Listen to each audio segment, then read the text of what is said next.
2 minuts ara mateix abans que siguin 8:45 de la nit. Avui és divendres, toca, per tant, tertúlia, el futur pren la paraula.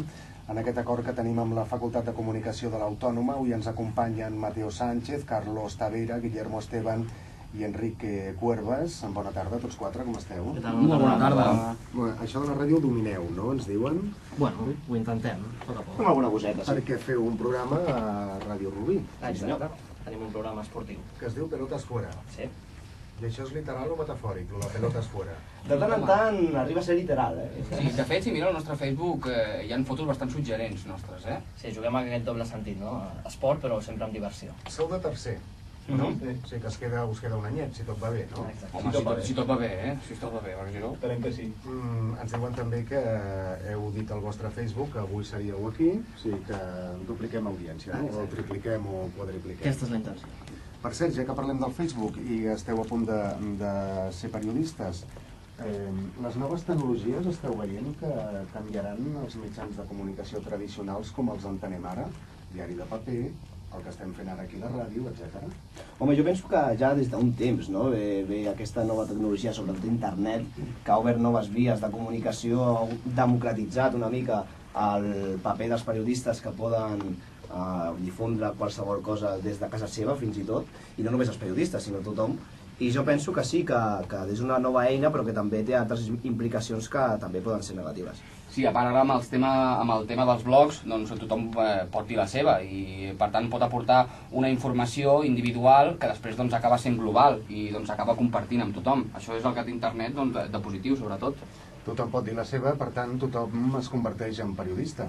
Sí, al cap i a la fi, després entrem a la discussió de si tens la carrera, si no tens la carrera, si la carrera és un paper, però igualment, si al final tothom pot dir la seva, doncs tot i així és una informació. Per tant, si aquesta informació es comparteix, doncs acaba sent global i és la cosa important en aquest tema. Molt bé, doncs parlem del vostre programa. Què feu, va? Vinga, Mateo. És difícil. És difícil definir-ho. No llencis pilotes fora, No. Doncs és un programa principalment esportiu, on repassem tota la jornada que passa els caps de setmana, però sempre ho intentem fer en un toc d'humor, no? Sempre fent brometes i fent bromes en directe, no? En aquest sentit som 10 persones a l'equip, que des d'aquí els saludem a tots, que estaran a casa escoltant aquí el Tots per Tots, i en aquest sentit doncs el que dèiem, no? Que intentem coordinar-nos tots i anar fent un programa esportiu que es pugui escoltar per les nits. Parleu d'esports en general, des de l'òptica local... No, més àmbit general. L'esport local es tracta una mica més al cap de setmana, amb altres programes, i el nostre és una mica més general, no? Tractant l'actualitat. Doncs hem tingut una setmaneta, sí, digues. Vull destacar que tenim en compte els nostres oients, perquè moltes vegades interactuem amb ells pel Facebook, així que... Exacte, això que parlàvem de la informació a internet, una de les grans vies és Facebook, no? Sí, una espècie de programa 2.0 el podríem catalogar. La gent va dient la seva i en aquest sentit anem interactuant amb ells. 2.0 que aviat quedarà obsolet, Sí, aviat serà 7.0 o 7.5. Deia que hem tingut una setmana mogudeta, ja que parlem d'esports, això de la pilota d'or, què us sembla? Què us ha semblat?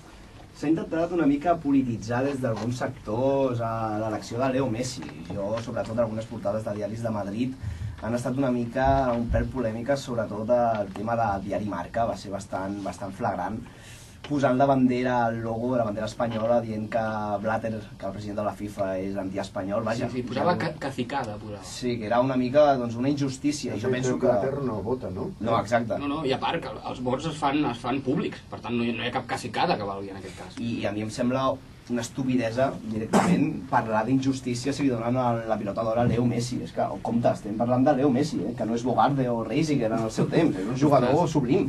Jo és el que comentàvem amb els companys l'altre dia al Pelotas Fuera, dèiem que potser aquest premi es podria donar sense Leo Messi, perquè Leo Messi és una cosa a part, no? Sembla que ho hagi de guanyar tot, no? I a fora de Leo Messi, doncs, Xavi Hernández i Andrés Iniesta s'ho haguessin emportat fàcilment, no? Però Leo és el millor i jo crec que és merescut. Sí, al cap i a la fi hi ha una contraposició d'opinions, perquè d'una banda estem parlant del millor jugador del món, per tant es mereix aquest guardó, però d'altra banda doncs estaríem parlant de que Xavi, Iniesta, que al meu parer Iniesta no hauria d'estar entre els 3 nominats, sinó Wesley Sneijder, perquè recordem que Mourinho doncs, va guanyar el premi al millor entrenador, i havent guanyat el mateix Wesley Sneijder, i a part, jugar una final d'un Mundial no va estar ni entre els nominats. Per tant, Messi merescut el premi, però també, a banda d'això, Xavi s'ho mereixia més potser per la trajectòria que té, i perquè a part de guanyar el mateix que ha guanyat Messi amb el Barça, doncs ha guanyat un Mundial, que no és poc. Jo el que faria seria un canvi de criteri a l'hora de seleccionar qui és el guanyador, saps? Perquè molta gent, per exemple, que és de Malàisia o de països així que no tenen la mateixa perspectiva de futbol que poden tenir els que són d'aquí d'Europa i que són... que l'esport, el futbol és l'esport rei aquí. Ara crec que volen fer una pilota d'or només europea. Sí, com abans, com es feia abans. De les solucions que volen aportar en aquest tema. De totes formes, us sorprèn que es polititzi l'esport, en particular el futbol, en aquest país? O ha estat un exemple més? Home, jo penso que ja és una constant en els últims temps, però des de Barcelona, des de Madrid i des de qualsevol lloc penso que es fa política amb l'esport, tot i que tothom s'infla la boca dient no, nosaltres no fem política, no barregem política i esport, però és que al cap i a la fi sempre ho acaben fent. Per tant, no es contradeix. Perdona l'exemple de la Roja, exacte. A banda que l'altaveu que tenen els mitjans de Madrid per tot Espanya no és el mateix que el que tenen els de Barcelona, no? Estarem d'acord. Jo és que penso que una mica el debat de la injustícia de la pilota d'or a Messi ve perquè, clar, guanyant Espanya un Mundial, històricament sempre quan hi havia hagut Mundial la pilota d'or se l'havia endut un jugador que havia guanyat el Mundial. Cannavaro tenim Cannavaro com a precedent. Exacte, i aquest any no el guanya cap jugador espanyol havent guanyat el Mundial i fa 2 anys havent guanyat l'Eurocopa.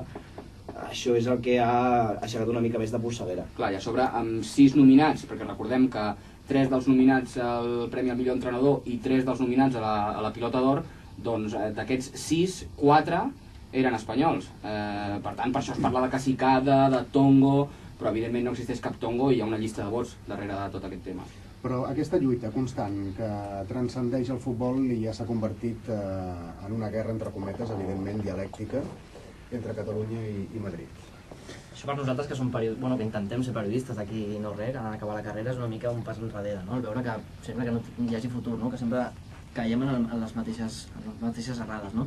I de Madrid a Catalunya, de Catalunya a Madrid. Sembla que a veure qui fa la portada més sensacionalista, no? I després les teories aquestes de la conspiració, temes Villarato i... La meseta i tot això. Sí, és una mena de mediàtica. La caverna. Sí. I també, per exemple, Tomàs Roncero és una figura odiada per tothom a Catalunya. És que això jo crec que genera odi. I a l'esport el que no s'ha de fer és generar odi, generar violència. I el que una de les característiques aquestes de l'esport és que ens donen moltes alegries i en un món en què hi ha tantes injustícies et fixes en l'esport i et portes una alegria. I el que no s'ha de fer, però que es fa és barrejar això, política i esport. Per exemple, Laporta, jo sempre he defensat que és el president del millor Barça del món, però no el millor president del Barça. Polititzat. Esportivament parlant, no?